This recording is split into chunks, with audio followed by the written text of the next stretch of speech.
muito prazer, me chamo Isis e bem-vindos a mais um vídeo. Hoje o vídeo vai ser de pintando uma criança com giz pastel oleoso. Primeiramente, eu sempre começo demarcando as áreas de destaque.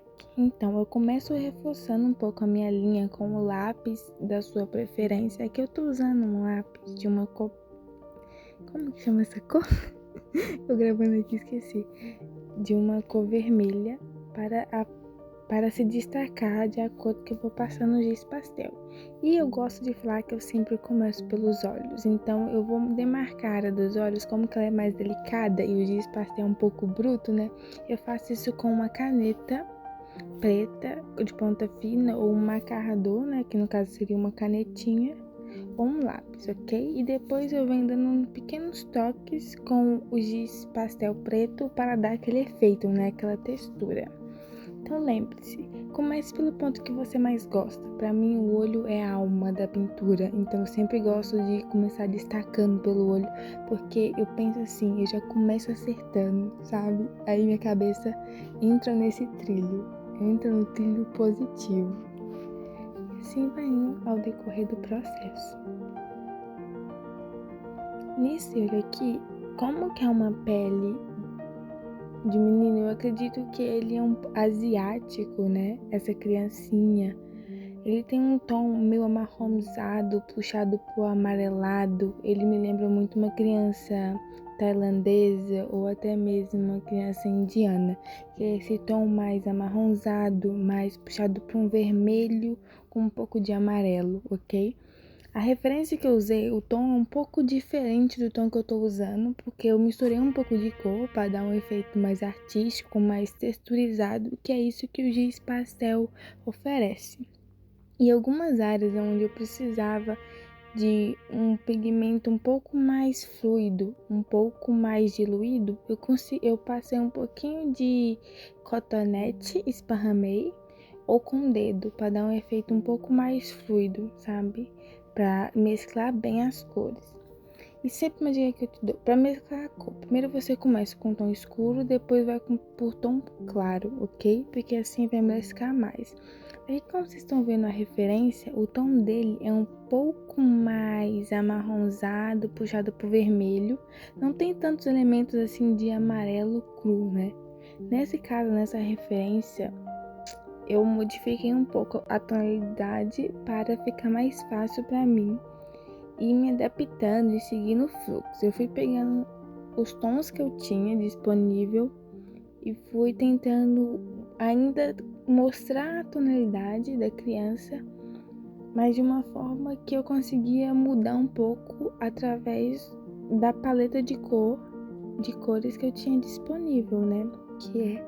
Eu tenho uma caixa de 36 cores, eu tô muito feliz, mas ela ainda é um pouco limitada no quesito tons de pele.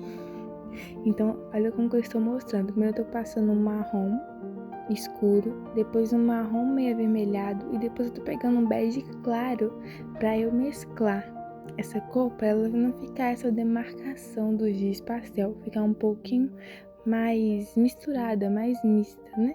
Mista que fala. E assim eu vou ao decorrer do processo. Eu vou identificando as áreas de maior contraste, no caso as áreas mais escuras de sombra, e vou começando por ela. Então eu começo por uma parte do rosto, que é a parte do rosto do lado direito, é onde tem mais sombra, onde está mais escuro. Eu começo por ela e depois eu vou clareando o meu desenho nas partes que o rosto é mais claro, que no caso seria a parte direita, ok? E assim a gente vai indo. Quando se trata do cabelo, eu quis deixar um pouco mais fluido, sabe? Um pouco mais artístico. Então, eu misturei um pouco a textura. Primeiro, eu fiz com o giz pastel deitado para dar esse efeito de falhado. E eu vim colocando os detalhes, né? Os fios com o giz pastel, como se eu tivesse com um lápis mesmo, para delimitar. Eu usei as mesmas cores que eu usei na pele. E o preto para dar esse volume, ok? E no decorrer do desenho todo, eu sempre começo com as cores escuras nas áreas escuras, para depois ir com as cores claras nas áreas claras, porque o giz pastel ele mancha muito, então para não ficar toda hora tendo que pegar um papel higiênico e limpar os meus giz pastéis, eu gosto de usar esse método. Primeiro eu faço todas as áreas escuras, depois eu vou para as áreas claras. Isso é uma dica muito importante que me ajudou bastante, principalmente a economizar giz pastel, porque por mais que esse que eu tô usando não é tão caro, mas ao mesmo tempo é um dinheiro, né? Então é bom ter essa consciência. E no cabelo eu utilizei essa mesma técnica, utilizando texturas. Passei o giz pastel em um sentido e coloquei as mechas de cabelo, né, no tom escuro, no sentido contrário, para dar essa impressão que bateu um vento, o cabelo ele está ali, sabe? É um cabelo. E agora eu tô vindo com as partes claras demarcando, para mim saber aonde é a parte clara e aonde eu não devo colocar os outros tipos de pigmento. Por que eu começo sempre intercalando um pouco com o cabelo? Porque o cabelo, ele vai dar geralmente o cabelo é mais escuro que a pele. Então isso eu já consigo balancear o contraste. Eu penso assim, eu consigo observar se a minha pele está muito clara ou muito escura em relação ao cabelo. Então isso é muito importante. Apesar que nessa imagem o cabelo ele tá um tom um pouco mais apagado de saturação do que o rosto da criança em si, mas eu modifiquei um pouco isso, porque a arte é isso, você vai seguir no seu feeling. É muito importante ter a referência, principalmente se tratando de realismo, mas também é muito importante você seguir a sua emoção, você seguir o seu objetivo. Qual é a ideia que você quer passar? E aí eu tô mostrando um pouco como que eu faço para limpar os meus giz pastéis. Eu pego ele e rodo ele num pedaço de papel higiênico ou um pano, que aí ele vai ficar limpinho e você pode delimitar. Eu faço bastante isso em giz claros, porque é muito fácil dele pegar o pigmento do outro tom, né?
E é basicamente esse o meu processo de pintura. E agora eu venho com um pouquinho de tinta branca, delimitando as áreas de brilho. Eu sempre gosto do branco porque ele sempre dá um tom mágico e tipo, uau, sabe?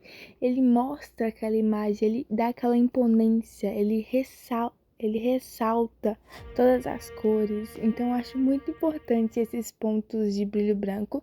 E eu vou assinar. Primeiro eu assino a minha assinatura à mão e depois eu venho com carimbo para deixar um carimbo para deixar personalizado, porque a minha letra não é tão bonita assim, né? Nem toda artista tem uma letra bonita, mas o carimbar eu acho que dá uma questão de autenticidade e eu quero falar isso. É muito importante, todo artista deve ter sua assinatura.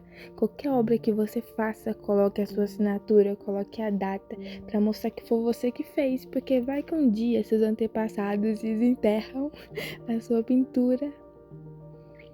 E uau, foi meu filho, foi meu avô, foi meu bisavô que fez isso, então é muito importante. Espero que vocês tenham gostado da pintura. Aí eu tô mostrando um pouco mais os efeitos, a textura. Tá vendo como que a textura ficou legal no cabelo? Ficou diferente. É a palavra. Espero que vocês tenham gostado. Bye!